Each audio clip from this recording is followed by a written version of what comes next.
good, everybody? This is Ace of All Trades here with the Triple Threat Sports Podcast. Happy Thanksgiving to everybody.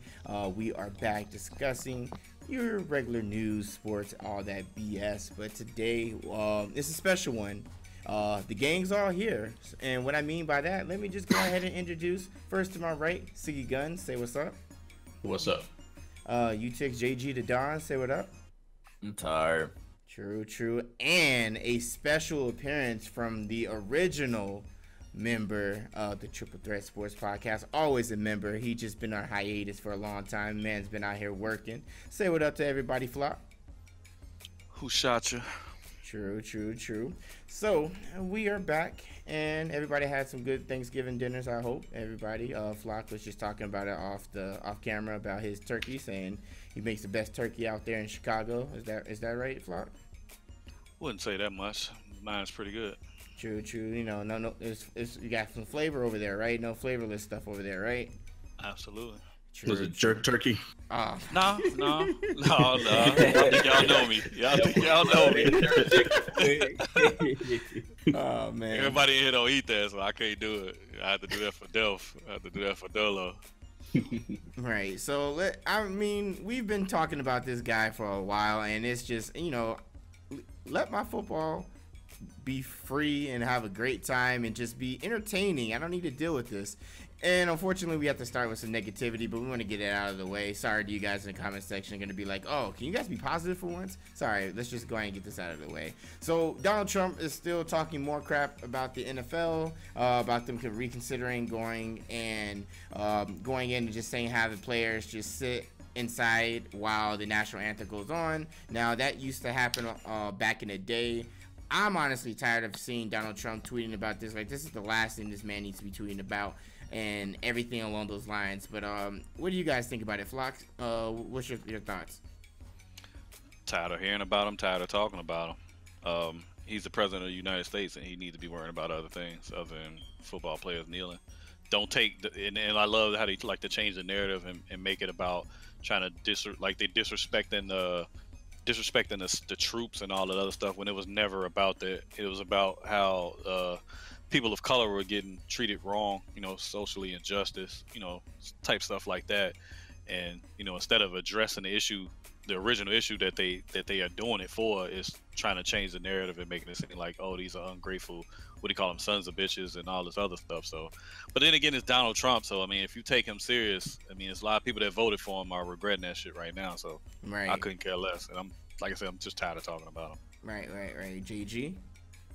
Pretty much the same. This man is like ruining all of my sports. Like, what are you gonna hit up next? One day he gonna find something wrong with baseball. He gonna find something wrong with soccer. Like, this man is literally like just going after all the sports. So I've never heard him talk about sports before he became president. So only thing I had heard about him doing was golfing. I never knew that he cared so much about the NFL and now the NBA because of one family, I should say.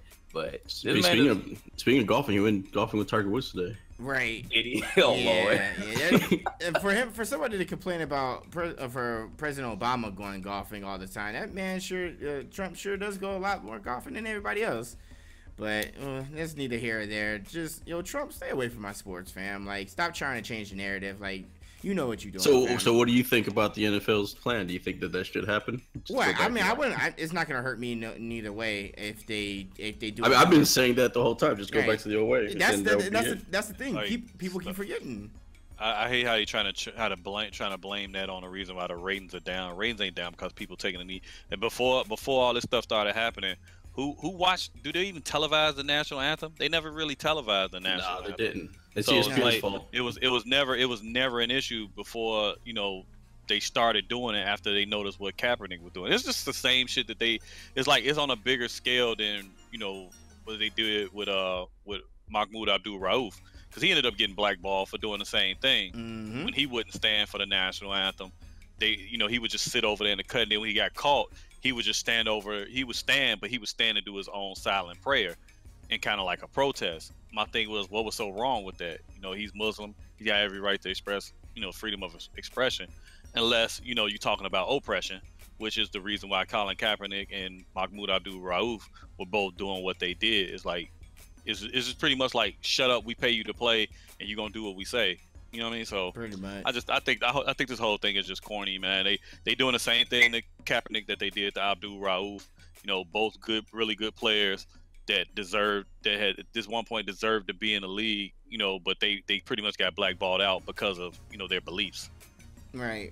And like I said, I wouldn't mind it if they did go back to how it used to be back in the day when the players are in the locker room prepping, getting ready for the game and everything like that. I don't think that they're unpatriotic for the fact that they just don't want to stand for the flag, because that's not it. Like, people keep forgetting that Colin Kaepernick actually spoke to somebody within the service that said kneeling is a better way of doing it and silently protesting than sitting down, because sitting down is more of a sign of respect. Kneeling, you're still showing respect as well as peacefully protesting. So, you know, people just need to just wise up and actually listen to what exactly is going on and see it. But anyways, enough about that. Let's go ahead and talk about some of these scores. So I want to hear you guys' thoughts about the Eagles. Last week, before we talk about these week's games for Thanksgiving, Eagles ended up beating the Cowboys 37-9. Eagles are 9-1. So what are y'all predictions on them? Are they gonna lose after their bye week? What's going on with them? I don't know, man. This is something special right now with the Eagles. JG, your thoughts? Let's see. Let's look at the rest of their schedule, because I know that next week they face us, and honestly, I don't think that we're going to win that. Yeah, Yep. Who else they got? See, Rams, Giants, Giants. No, they got the Seahawks coming up. Raiders and Cowboys. Seahawks are going to run trouble, but I think they're going to beat the Seahawks. I think they're probably going to beat us. Giants, they're probably going to run it. Yeah, I just see them running the table. I see them running the table at this point with the rest of the schedule. Yeah, it can easily be done. I think. It could be that last game with the Cowboys. They'll probably bench everybody, so maybe that'll be. Yeah, that's what I'm gonna say. There's gonna be a game where I hope they don't. Raiders will I really hope they don't. Yeah, that's what I was gonna say, Flock. I think they'll bench you during like the Raider game, like when it's closer to the end of the season, when they get ready for the playoffs and whatnot. Because they do. I think they're gonna lose 2 more games. You think so? Ooh. Yep. And you think it's because of the benching, or do you think they'll just lose? Well, I think the Raiders are gonna lose. I think the Raiders will beat them. Who do you think they're gonna lose to? I think the Raiders, and hell, they might. Who else did they play? Again, I didn't hear. You have Seahawks, Giants, Raiders, and Cowboys, and Rams. And Rams. Oh, I mean, hell, they'll lose to Seattle. They might lose to Seattle. That's what I was gonna say. Seahawks, Raiders. I can see Rams. Yeah. Hell, I mean, don't be surprised if they end up losing to a bad team. Like, you know. All right, look, if they bench players at the end, then they might lose to New York. But let's take a look at the Seahawks team. That Seahawks defense is not the same no more. Losing the Cowboys, right? Yeah. They Seahawks defense is decimated. So yeah, they definitely decimated. So Cowboys can mess around and beat them. I think they're gonna lose 2 more games. I don't give a damn who it is. They can mess around. They're gonna mess around and lose 2 more games. I think. Right. Either way, man, it's the Eagles. Set in stone that they're gonna win the division. It's the Eagles, man. They're not going. They're not going to end up in the Super Bowl. But bro, hey, Carson Wentz is the truth. That's all I'm going to say. That organization has been doing very well, and the huge turnaround that they had from last season to this season, with this being Carson Wentz sophomore season in the NFL, if he wanted to speak like that, I think he's doing exceptionally well. And now he has some offensive weapons that are around him that he can be able to utilize. Plus, the defense is coming together. This is something very special for Philly, and I mean, they deserve to win something, yo. They've been taking L's for a long time. So if they do win, I hope I'm wrong. But I mean, with Philly, something always happens that derails their progress whenever they like on a good run. Absolutely, Philly's cursed. They're cursed.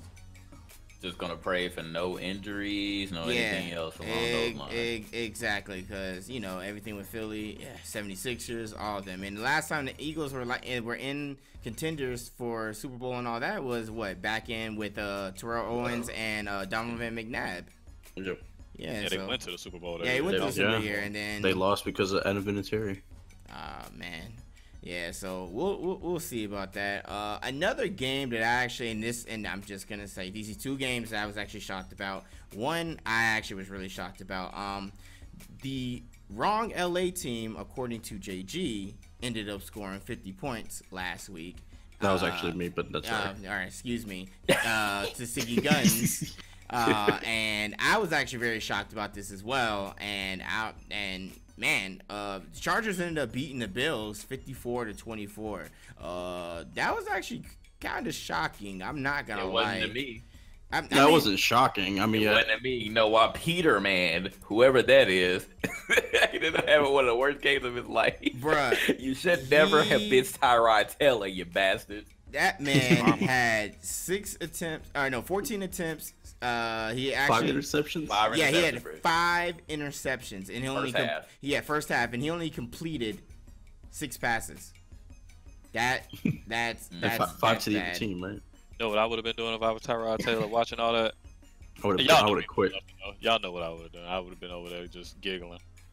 Yeah, I'm pretty sure he was. Yeah, when he was and then I would have refused to come in the game. Yep. So they be like, yeah, you get in there. Like, no, I'm good, man. My hamstring hurt. You gonna bitch me for the rest of the year? I dropped him from my fantasy team, bro. When I saw that news, why didn't I keep him, yo? Yeah, that was a crazy game. I was like, all right, cool. Put him on the Ravens, so we'll take him. Yeah, right.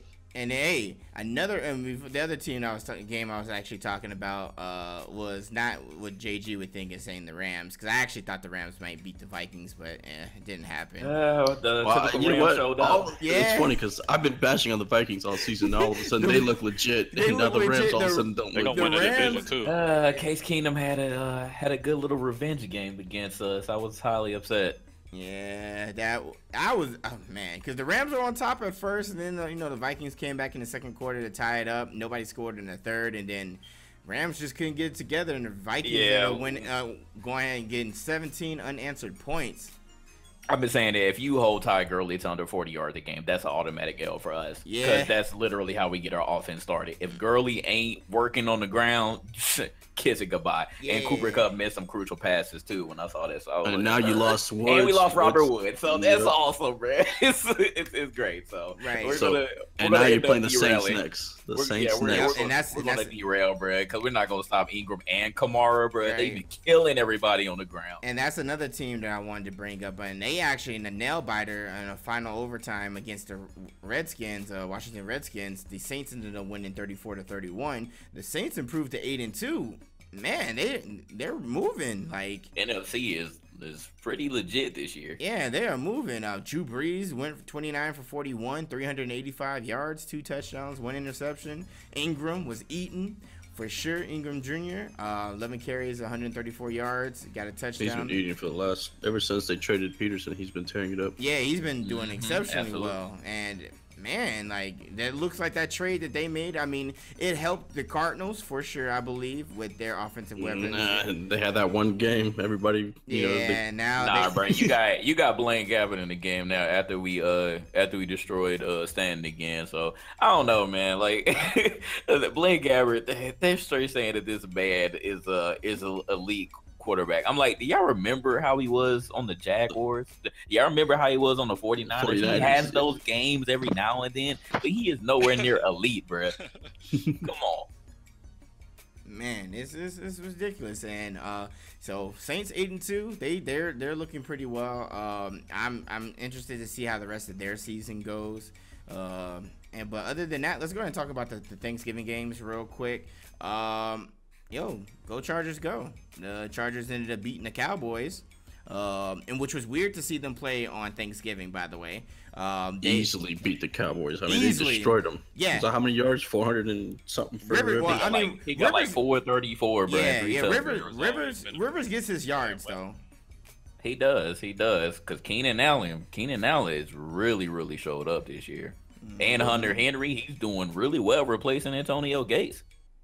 Right. Gates is still there too. I mean, yeah, he's still there. He's still there, but like he's showing up, and he's going to be a legitimate replacement. Is what I'm saying. Like, I didn't think that he was going to be like showing up like that, because who can replace Antonio Gates? That's some big shoes to fill there. It's huge shoes to fill. Like, you got to be like a huge name tight end to be able to replace him, because he can do everything. Y'all have some weapons, man. Y'all have some weapons. Just Rivers, he has those bad games, but he was really acting like this was a revenge game. And I remember Romo talking. He was like, they were talking about last game that they faced, and Romo was like, yeah, I was there. He remember because he lost. He remember because he lost that game too. So it's probably just brought back bad memories of Rivers killing him. It's funny because now all of a sudden they're just one game back of the Chiefs for the West. Oh yeah, right? That's bruh. I can't believe the Chiefs lost to the. Please don't let the Chargers do this again. The Chargers always sneak in there somehow, some way. And now it's their best month. December is usually the comeback month for the Chargers. Either the comeback month or the month that they just shit completely. It's either one. It's like y'all either start off blowing it. Yeah, that's exactly. Flock, no. They usually start off like 4-0, and then next you know they end up. But see, this is. I told you. Yeah, but then it happens also reverse. They usually 1-6, and then they come back. That's what I told Flock. I said this. I told this like past like 2 years to Flock. Either the Chargers, either they start off great and end shitty, or they start shitty or end okay. And then they get into the first week of the playoffs or the NFC, or I mean the wild card, and then they lose. You know what's going on right now, though? Rivers thinking about all them kids he got, so he got to show out. Yeah. He like, man, I gotta get these Christmas gifts for all my kids. Right, man. How many kids he got? I think he got like at least like 6 or 7. He's got a few kids. He got a lot of them. Yeah. It's time to get snipped after 4. Right, that man, but he went off like though. Cromartie. Cromartie got 14. Yeah, well, Cromartie. No. But he got the snip. 16. No. He got the procedure and still had kids afterwards. They got like 4 more kids afterwards. Right? Yeah, like, oh, man. bruh. That sounds like he need to be in. That's another story. Yeah, right. Phillip Rivers got 7 kids, yo. 7 kids. And then 8 kids. No, 8. Yeah, 8 now. Still popping up. So we got refresh the page. Number 9. Yeah, refresh. Right. That's crazy, yo. And the other scores, real quick. Vikings, like I said, they're looking like they're strong. All right, I'm going to go ahead and apologize to the Vikings. The Vikings are actually pretty legit right now. I can't believe Keenum is actually the quarterback. I can't believe it either, man. I can't believe it. Bridgewater is literally sitting there, bro. He wants to go in, but Case Keenum is not giving them a reason. Yeah. He went 21 from 30 to 82, 2 touchdowns. Yeah, there's no reason to right now. No reason. Do you know how upset this makes me? Because Sam Bradford did the exact same thing. Now, given he didn't come directly from the Rams to the Vikings, but Sam Bradford was doing good once the Eagles made their trade, and now that we gave Case Keenum to the Vikings, now he came directly this year. Now he's doing good, man. Like, what is up with that, man? It helps to have that defense, obviously, because you don't have to make a lot of mistakes or play from behind. Also, though, their running game is just way better right now. Yeah, Latavius Murray has shown up. Murray and what's his name, McKinnon, which is kind of shocking to believe because they had Cook, and we thought as soon as Cook went down that they would have a situation where it was just going to be pretty bad again. But nope, it's been good. No, once Murray got healthy, and he's turned into that third down back, and he's been doing really good. Right. Yeah, like I said, Vikings 9-2. Man, ridiculous. And then the other game that they had the Giants and the Redskins. Giants stinking it up again. Redskins both of them stunk it up. Yeah, I mean, it stunk it up, but someone had to win. Not Crowder, though. Right. Yeah, Crowder showed up. Crowder had a monster the score doesn't look like it was a crap game if you didn't see the game. 20-10 sounds like it would have been, but that game was actually trash. Yeah, Crowder had 7 catches, 141 yards, averaged 20.1 yards, and had 1 touchdown. So yeah, he definitely ate. But I want to talk about this real quick before we switch over to some of the stuff for the NBA. Jerry Jones, because they kept asking about the Cowboys, and there was this. I saw this on First Take earlier too. They were talking about who's to blame for the loss they had against the Chargers. Is it Jerry Jones? Is it Ezekiel Elliott? Or is it Dak Prescott? Flock, what were your thoughts behind the Cowboys and them losing? Do you feel like they're really hurting because Ezekiel Elliott isn't there? Your thoughts? I mean, that type of player, of course, you're gonna feel the absence of that player. But this is where the organization is like, the New England Patriots shine, because when Gronkowski is out, they still winning games. Yep. It's always next man up. You got to learn how to game plan around it when your offense is just designated towards that one person. I mean, it's not like they don't have a capable back at filling in right now. Alfred Morris ain't no slug now. So, he can play. He can go out there. He can get the job done. It's just I don't know. It just sounds more like an excuse. Well, that line is pretty beat up. That's a big factor. I've always said the Cowboys have a weak passing game in regards to the receivers. Obviously, Dez is good, but everybody else is just average at best. You double him, and everybody else is just kind of like out there. Exactly. Like, what happened to Beasley? Like, Beasley has not shown up this year. He was a pretty good back on the slant. But yeah, like Dez seems to be their total offense in the receiving game, and like they're really hurting. They're like extremely hurting, more than I thought with Zeke finally taking the suspension. Like they're saying that deck is trash now. So and like, he's not healthy either, Dez, and that's why you don't see him doing anything. He's ghost too because of that. Is he ever healthy though? Ain't he no, not really. No. But he's definitely a lot. You can tell he's just slow right now, and that doesn't help at all because he's not taking these safeties away from everybody to get somebody like Beasley or Witten in the middle open, and it's making to where they're one dimensional. And now that they have no running game, as far as they don't have Zeke anyways to make the defenses honest. Now everybody's just like you said, JG, just stacking up against Dez, an injured Dez at that, and the whole team is just dink and dunk, and they're not going to move the ball at all. Right. I don't know. Like I said, there's I don't think yes, you can blame Ezekiel Elliott for things that he's done off the field, and like I said before, that the Cowboys are definitely going to hurt because of his absence itself. But I feel like it's everybody's has a role into why the Cowboys aren't doing well, from the players, from the owner, and everything. Another thing they talked about too is that should Jerry Jones has spoken up on the team's behalf. I mean, honestly, he's the owner of the team, so hold on. I don't get it. The Redskins are 5-6. How come nobody's saying, "Hey, Dan Snyder needs to come out and talk about the Redskins"? Or how about because the Cowboys are perceived to be? Why. You know why? You know why? The Packers are 5-5. I mean, all these teams are around this. You know why? Because Jerry Jones has been in the limelight for the longest time, especially with everything that's been going on. Yes, any little thing that they can nitpick when it comes to the Cowboys and when it comes to ownership, everything. I just think it's funny because in the beginning of the year, everybody was bashing Cam Newton and the Panthers, and all of a sudden they're 7-3. Nobody's talking about them anymore. No, yeah, everyone left it alone. The Falcons, everybody was bashing on them, but yet they're 6-4. They're right back in things, and it's like people making a big deal about these things when it really shouldn't be a big deal. Right. That's life, though, right? Exactly. I guess so. It's only a matter of time for the Falcons to choke again. So. No, that'll happen. Yeah, that's down to happen for sure. When you got to beat up Julio that only has 1 touchdown total this year. Look, the Cowboys are they're not anywhere near a playoff team right now because they're just not complete right now. Their team it's a rebuilding. They're kind of stuck though because they're not bad enough to have a real good draft pick, and they're not good enough to probably make the playoffs. So now they're just kind of wondering what to do. Should you shut everything down and just go for a draft pick, or should you just try to play hard and hope that you can make the playoffs? But just looking at these other teams ahead of them, Seahawks, Panthers, Falcons, they're not gonna. I don't see them choking. Maybe the Falcons, but even the Lions are right there ahead of them. So I don't know. I think the Cowboys. I think at this point they just need to pack it up. Yeah, I mean, we'll see. We got a few more weeks of the season left, but I don't know. You guys got any further predictions on who's gonna be in the Super Bowl after this week? Who are you guys thinking? Flock? Nah, I don't. You don't know? Okay. I know the Ravens ain't going nowhere, so I don't care.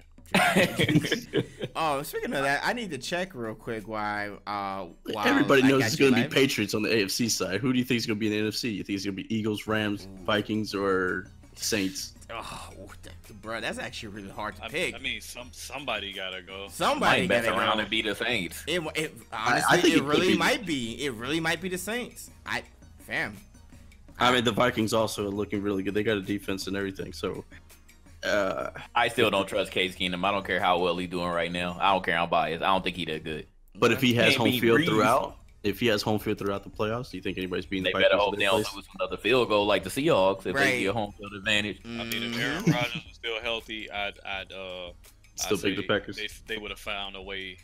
For the Packers would have found a way to get there. But absolutely. But what about the Panthers? They've kind of been the team that nobody talks about. The Panthers are back to being good. They know what it takes to win. They could, but I mean, they're gonna get dusted again, though. Facts. I don't think so. I don't think the Panthers are gonna get there for. Right. Maybe no. Actually, no. I take that back because Greg Olsen is coming back. That might be the key that they need. I don't trust McCaffrey as far as running, but he is a really good receiver. I don't know if he'll do too much damage though, but Greg Olsen might be the key since they lost Kelvin Benjamin, which they really didn't have him anyway. He was also injury prone. Yeah, he was also injury prone. I don't know if Funches will show up, and they lost Shepard, so that's another major loss in their receiving. You think they panicked though? You think they did that trade? They panicked too early? Yeah, I absolutely do. I think they did. Yeah, for sure. Because you weren't expecting Shepard to get injured like that and be done for the year. Right. And speaking of the Ravens and the Chargers, as I mentioned this before, Flock and I, we did a bet. We did a gentleman's bet. Whoever team ends up having the best record, losers got $10. And I'm honestly, I don't know yet, but I like my team is 5-6, his is 5-5, so we'll see how they do this week. I actually thought I was already giving my money up to Flock. In my mind, I gave him $10 already because the Chargers are just terrible, but we'll see. I don't know though. That defense though, man. Their Ravens defense. Yeah. Shutting people out, man. I don't know. They might still end up having a better record. I might end up still giving the $10 to Flock. I think so. It don't matter if you can't score. Well, no, because you shut people out twice, so you can score. But you can't do that every game, though. This is also true. That's true. Also true. We'll see. I mean, they got the Texans, so they should win this one. I think they should win this one. But we'll see. Yeah, they better win that one. I mean, there shouldn't be a shoot on that one. They better win that one. Who is it, T.J. Yates now? Is that who they have starting this time? I think that's who they have now starting. So they already pulled the plug on Savage? Yeah, I'm pretty sure they pulled the plug on Savage after they lost to us. There was some rumblings that RG3 might be signed by them. Nah, man. Bro. No. I don't know. There's some whispers about that. Hey man, Flock, if RG3 becomes the quarterback over at the Ravens, you gonna get his jersey? No, I was talking about the Texans. Nah, hell no, I ain't going to the Texans. Absolutely not. Why? Because they have no quarterback. I don't know. We were just talking about Savage is getting benched, so now it's down to T.J. Yates. We'll see. Let's go over to the NBA real quick. So NBA scores. Their teams have been doing pretty well. Cavaliers are back on it. I'm looking at the standings right now. We gotta talk about the Celtics. What's good with the Celtics, man? They are on it. They actually ended up losing, but they were on like a 15-game winning streak. 16. Excuse me, 16 game they winning went streak. 0-2 and then ran the table until they met the Heat. Yeah, man. Shout out to the Heat. I know Steven University to some of y'all, but Steven was happy about that. But the Celtics, man, they looking pretty good in the East right now, man. They're 16-3. They were expected to look good in the East. I don't know. Well, I didn't have them at number one. I'm not shocked. I didn't have them going on a 16-game winning streak. I can tell you that. That was something shocking to me. But, I mean, I expect them to be the 2 seed in the East. Yeah, I can say that. They ain't gonna mess around and be the 1 unless the Cavaliers just catch fire. Right now, there's still plenty of time. Plenty of time for that. Absolutely, plenty of time. But right now, you get the Pistons and the number 2 spot. You got the Raptors at the number 3 spot. The Cavs at number 4, and you got the New York Knicks at the 5th spot. Number 5. Don't forget them. And then still early, man. Yeah, it's still early. Then at the bottom, you got don't forget who's 3-13 this year though. Oh man. The team I told y'all needed to be 3-13 by now this year. I've been telling y'all that for the past year that they needed to be bad. Hey, Bobby Portis is last year. I want to dropping Portis, by the way. So JJ, if you want to pick him up. No, I'm good. I want him. Man, yeah, you get. Miritich talking about if Portis stays, he wants to get traded and he'll waive. I'm like, how does this guy have a no trade clause? Why did y'all do that? Hey, why the hell did y'all do that? Hey, I wasn't in the boardroom meeting for that. Should have been. Never resigned him. I think he's trash. This is ridiculous. So, that's the reason why I did drop Portis, because this could be too much. There's gonna be too much mouths to feed in that position. You literally have a 3-ring circus there at the power forward position. How does that happen? I don't get it. Marketing, so marketing is nice. Let him do what he does. Miritich can go. Keep Portis. Nah, Bobby Portis gonna punch Marketing too one day. Watch. Oh man, yeah. I was saying before Siggy had it. I don't need no backups. Before Siggy threw the dagger at Flock, the bottom three of the Eastern Conference right now, even though it's early on, is the Nets at 13, the Bulls at 14, and Atlanta Hawks at 15. So yeah, right, we need Atlanta Hawks gave their team away, so they deserve it. Yeah, we need the Bulls to surpass them though for that last spot. Right. And Who's the best coming out of college this year? Ooh, there's a few. What do you want though? Point guard? What are you looking for? Because you got a couple of guys coming back. I'm just looking for them to just keep losing. You don't even care about that. I just want them to keep losing. I honestly don't know. Probably somebody from Duke. Who knows? Right. I haven't really been hearing any rumbling so far. It's still early. Yeah, it's still early in the NCAA season. They just started a few weeks and I really ago. hope that this little punk ass dude, Michael Porter Jr., if he come out the league after playing a total of 2 minutes, I'm gonna be upset. He better play another year. He might. We didn't even get a chance to shine, dog. I'm so upset.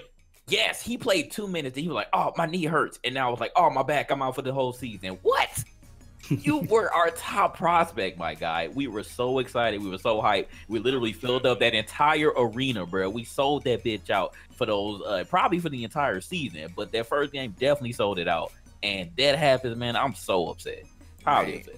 And let's go over to the Western Conference real quick. The top three teams. I'm just happy the Knicks are better than the Thunder right now. I hope Carmelo's looking at the East Conference, looking at that. Right, we'll get to their record real quick. So the Western Conference right now, top three teams. So you got the Rockets at 14-4. You got the Warriors at 13-5, and you got the Timberwolves at 11-7. And then Siggy mentioned the Thunder. They're at 8-9. Their last win was against the Warriors. The Warriors and Thunder. It was a good game. I mean, it was good for way better for the Thunder, but it was a good, like, if you watch and just focused on Kevin Durant and Russell Westbrook, then you would think that they were actually neck and neck in the game. But Thunder was leading out on the Warriors for the longest time. There was a lot of I think they had over 10 turnovers in the game. I gotta look just to make sure that they had for the Warriors, but that was actually an exciting game to watch. The Thunder won 108-91, but it was a good game. But I mean, did you guys watch the game? Did you guys get a chance to, or nah? You didn't really care for it. What were your thoughts behind it? I watched it. You good? Yeah, I feel it was a very good game, man. It was a good game, but everybody took it upon himself to make a statement. Oh, absolutely. He was one assist away from another triple double. So yeah, let's look at that too. But he put up 34. So you already knew he had it. You far away from your mic, Flock? I was for a second. Okay, there you go. What'd you say? I said I know they like to blow leads. So right, and they got their addition of the big three: Paul George, Carmelo Anthony, and Russell Westbrook. Paul George ended up with 20 points. Carmelo Anthony ended up with 22 points, and Westbrook ended up with 34 points. And well, I just noticed this now. Paul George played 40 minutes. Because they got nobody behind those three. I mean, that's the thing. Yeah, he played 40 minutes. They're gonna play big minutes. You had that top heavy type team. Your bench is gonna be real shady. I'm looking right now at their bench. I'm looking right now at their bench, and their bench is doing good for the Knicks right now. So basically, Siggy, you just basically want Carmelo to fail over at OKC, right? Oh yeah, you kidding me? Because he could have been on that team. We didn't have to trade Carmelo. Yeah, he decided to cry because of the whole thing. So he could have been on that team right now. New York, y'all in typical fashion. Y'all love somebody while they there, but once they get rid of them or when they leave or anything like that, y'all trash them to no beyond. Like this man was not just in New York. That's not true. I'm glad I'm glad Marbury's doing so good in China right now. He's shout out to him. He's still the star over there. Fighting Jimmer for that. And Jimmy Federer. I'm glad they're both doing good over there, even though they're fighting each other. But still, they're both actually succeeding in China. Congratulations, 2 ex-Knicks. Probably Steve franchise needs to go out there too. Well, they got a statue of Marbury over there. They love that man over there. So. Oh man, that guy's a superhero over there in China right now. Yeah, no joke. Are you finally happy that Tim Hardaway Jr. is playing out of his mind? Yes, I am happy about that because it makes the contract a little easier to swallow right now. But it still, it could have been though. Like I said, that team would have been a lot better if Carmelo would have just sucked up his pride and just played because he didn't really have to. I mean, the problem was already gone. Phil Jackson was the problem, right? That's what everybody says. So why did he still take it out on the team? So, I mean, at that point, he could have just, hey, I got a year, 2 years left of Knicks, whatever, and we'll play it out. We'll see what happens. He probably would have been shocked. There could have been games where when we lost because of Porzingis getting, hurt in one game, and then he was another one. He got tired. So there's 2 games that if maybe we had a Melo, we might have pulled that off. So that team could have been a lot better with Melo. So I'm more upset that Carmelo decided to take it upon himself to be a clown about it. But then again, I say that, and then I have no cancer if I do, if that never happened. I have no what's his face also, McDermott, and they actually came through a couple of times. So I mean, I guess it's a catch-22 at that point. So maybe I'm glad it happened because I like cancer now. I hated him when he was with the Thunder. Man, and we brought this up in our off-camera discussion. I forgot to put it down in our notes, but I kind of want to hear your guys' thoughts. LaVar Ball, obviously in the news, and has been in the news all the time, especially since the season started, and everything that surrounded his son at UCLA. He actually appeared on CNN last week, and Siggy, I wanted to ask you in particular, what were your thoughts by it? Did you ended up watching it when they were saying that he should have been grateful for Trump, and talking about? I watched it. I mean, look, this is somebody that is, a lot of people bash LaVar for a lot of things, but you can tell he's really good at marketing. Whenever the whole thing started, I don't know if you found out about what it was, but I think it was somebody from the LA Times or somebody asked him about it, and he said who. And he does that more in a joking fashion. It's not like he was being serious, but he says who, knowing that it was going to cause a reaction. And then he said, my people did it, and it wasn't, and nobody helped me out. He didn't even name Trump by name when he said that stuff. Right. He was saying who, I don't know what you're talking about.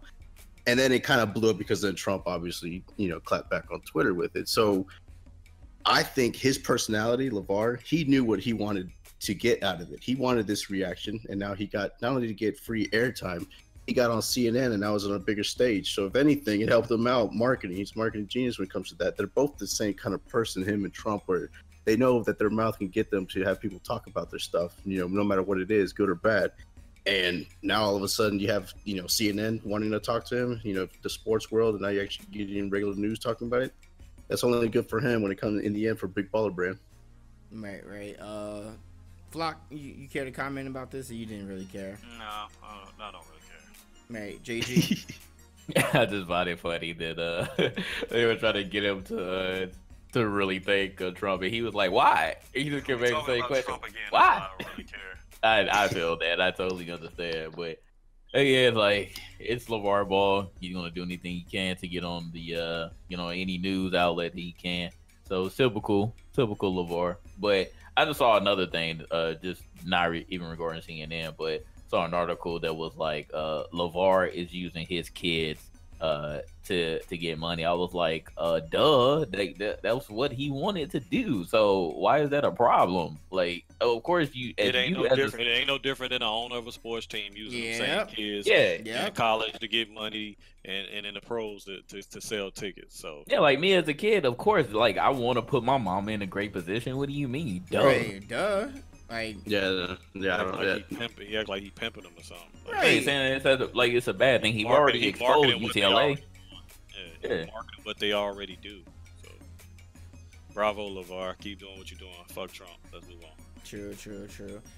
Is there any other sports news you guys wanted to talk about at all this week? If not, we can go ahead and wrap it up. What you think about Marshawn standing for Mexico's anthem and then kneeling for America in Mexico? I don't care because Marshawn Lynch is already he has stated how he's felt about everything, and the fact that once again this orange carrot of a president cares to bring him up, Marshawn Lynch, and he called him out in a tweet because he has Twitter fingers.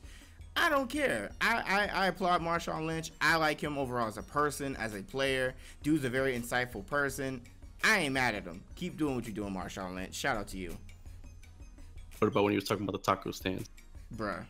Shut up. He did. It was funny. Did you see that one? Yeah, that was. I didn't catch that. What did you say? There was a Mexican reporter trying to talk to him and like, oh, I forgot what he asked him, but then Marshawn was just like, oh yeah, man, you guys, all you people are nice, and he goes, I hang out with you guys over there in the Dubs. And I guess he's talking about Oakland. And then he said something like, yeah, we got taco stands. I eat tacos with enchiladas or something like that. Oh, my Lord. I heard that. That is silly. Like, yeah. Right. Right. That was some funny stuff. Right, he's a fool for that. But if you guys don't have anything else to talk about, we can go ahead and wrap up this edition of the Triple Threat Sports Podcast. Is that it? Yeah. True. All right. And all right. Welcome, Black Flock. This guy. Yeah, shout out to Flock. Right. Flock said he's good. He's on a temporary contract. He said that he just was going to sign back with Triple Threat for one podcast, and he's going to retire. He's signing for the one-day retirement contract. Yeah, exactly, the retirement contract. So you might see him back and forth. You never know. He might be in the head office. We'll see. You know. Retire my number 2 jersey. Well, Flock, just know that you signed that one-day contract. You became GI. Triple Threat Member of the Year. It's official. So congratulations. Yo, you still on this shit? What in the world did I step into? Because like some eternal shit. No. Because last week we talked about how GQ did the Man of the Year award, Citizen of the Year award, making up awards, right, and gave it to Colin Kaepernick. So Flock, you won GI Member of the Year. So congratulations. Oh, okay, thanks. This guy's Siggy. So if you guys want to be a part of something like this, why don't you guys check out our Patreon? That is patreon.com/GI updates. We have a whole bunch of awesome tiers. There's a tier where you can actually be a part of discussions just like this one. So if you guys do want to check it out for sure. Shout out to all the Patreon backers. Be sure to check out the rules and regulations of the GI Patreon. We really do appreciate you guys coming through. Thank you guys so much. This has been Ace of All Trades, UTXJG the Don, leader of the Flock, and Siggy Guns, the game Illuminaughty, and we out.